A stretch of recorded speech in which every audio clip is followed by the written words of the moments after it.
1952, Bob Geisinger converted a former fish market into a small chapel with a few beds and an eating area to help his fellow man in truly practical ways guided by God's teachings. The world has changed greatly since John 3:16 opened its doors as a mission for homeless men. Yet many continue to need a lifeline of help and hope. Today, guided by the Reverend Philip R. Dickinson, the mission has expanded to better meet the growing needs of the homeless and families at risk. Reclaiming lives cannot be done without a safe place to sleep and food to eat.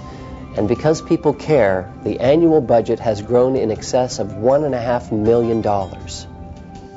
A dedicated staff has grown to 30 people. Today, homeless men continue to crowd into the shelter. The rehabilitation program is never lacking for clients. 72 beds make it Tulsa's second largest.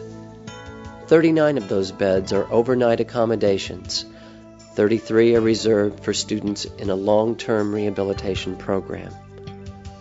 The shelter serves in excess of 120,000 meals a year. The mission also helps poor families mostly headed by single women, a segment of our community in dire need of our help. These families can find help and hope at the Family and Youth Ministries, developed a generation ago and overseen by Reverend Stephen Whitaker for the mission, to throw a lifeline to families with gifts of food and clothing and programs to help guide young men and women. How did this tragedy occur? A decade ago, the homeless and dispossessed community exploded when the mentally ill were deinstitutionalized with nowhere to go but the streets. The breakdown of the family structure has also contributed to this problem. When families break down, other problems follow. Drug and alcohol abuse, truancy, juvenile delinquency, and teenage pregnancy. If not corrected, these problems are repeated from generation to generation. Why do families become at risk? Perhaps no man in the house. Crime, alcohol, and drugs claim many victims. Job displacement is common for those with limited skills. At-risk families also face harsh new changes in Medicare, and Medicaid limits the time they can go on assistance. Reforms in welfare and the food stamp program increase the number of people needing help. The worst victims are the children. Moral guidance to make right choices starts in the home, but too often, parents stuck in a cycle of dependence, hopelessness, and handouts need as much guidance as the child. When the home is dysfunctional, or members of the family live on the streets, what can we do? A proverb says, "Feed a man a fish, and you feed him for a day. Teach him how to fish, and you feed him for a lifetime." At John 3:16, our mission is to take the life-changing message of the gospel of Jesus Christ to the homeless and at-risk men, women, and children to help meet their physical, spiritual, and emotional needs. We begin at the shelter by providing safety, a safe place to lay one's head, something not found in the streets. True rehabilitation, regeneration, comes through a changing of the heart, and changing a person's heart enables him to think differently and act differently. At the shelter, this is expressed in helping homeless men rebuild self-esteem, faith, and abilities. Regular breathalyzer tests, drug testing, mandatory chapel services, and daily Bible study, including one-on-one counseling, help them stay on the correct path. Men must adhere to strict rules at the shelter and take an active role in their own rehabilitation. Job counseling and skill building, including basic computer skills, resume preparation, and GED tutoring, add practical life skills to the mix. The Family and Youth Ministry provides clothing, food baskets, and counseling, as well as networking with other agencies to ensure we meet all of their needs. Families coming for the first time at either location find these material, emotional, and spiritual needs addressed by one group.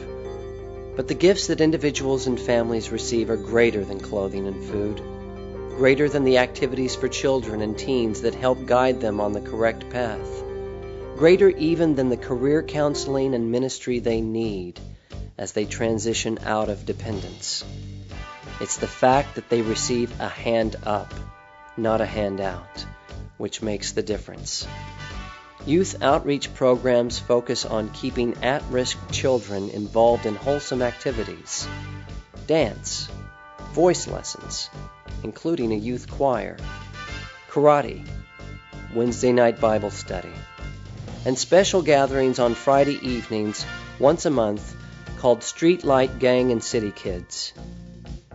Just as trust is key for the men in the shelter, trust is the key factor for young people who find they cannot trust all of the adults in their lives.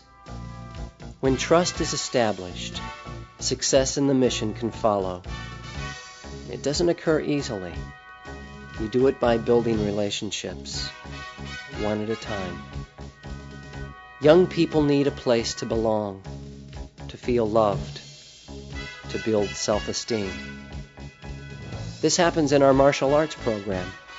It's an alternative to violence, not a way to teach them to be violent. It's a way to teach them life lessons, how to work hard, how to apply themselves, how to learn discipline and integrity through a proven program. Reaching kids with these messages early in life helps to build a good moral foundation and a spiritual base. Crucial elements that children no longer receive in the schools. The mission counters negative, destructive messages kids receive on the street and from popular culture, movies, television, song, etc. Relational evangelism influences everything we do. Evangelism, the spiritual element involved in providing basic human needs, teaches families how they can become spiritually whole. It means establishing trust with every person served. That begins a relationship with them that will see them through the tough times. Relational evangelism, impacting lives by getting to know who people are, sharing the gospel of Jesus Christ, helping each client become a whole person. You can be a part of this solution by working with the most effective program in all of Northeast Oklahoma. Programs that receive government funding cannot provide spiritual guidance, and that is why John 3:16 does not receive any government or United Way funding. We need your support and your dollars to continue this work, striving to give people a hand up, not a handout, throwing out the lifeline, guided by the lessons of John 3:16. The strength of any program is in its volunteers. Simple tasks, sorting clothes, serving meals, assisting in the office to relieve full-time staff members, aiding in the programs for young people, offers volunteers the satisfaction of helping those in need. We invite you to consider spending a part of your time with us, helping us to help others, receiving in kind that level of personal satisfaction such work brings. If you want to improve the quality of life in our communities, if you want to support an effective program that demands accountability and responsibility, if you want to become involved in changing lives, you can help people to believe in themselves and make the changes they need to thrive, not just survive. Work with us in any way that you can to help bring local control back to Tulsa. Now is the time to throw the lifeline to those in need. With your contribution of material, money, and time, John 3:16 will meet the needs head on with the love of Christ and the provisions of those who care. All contributions of time, money, food, and clothing will help our brothers and sisters, who can then turn around and help our community grow and thrive. Now is the time to throw out that lifeline and truly help people in need. Soon will the season to rescue me on. Soon will they drift to eternity's shore. Won't you hasten, my brother, today?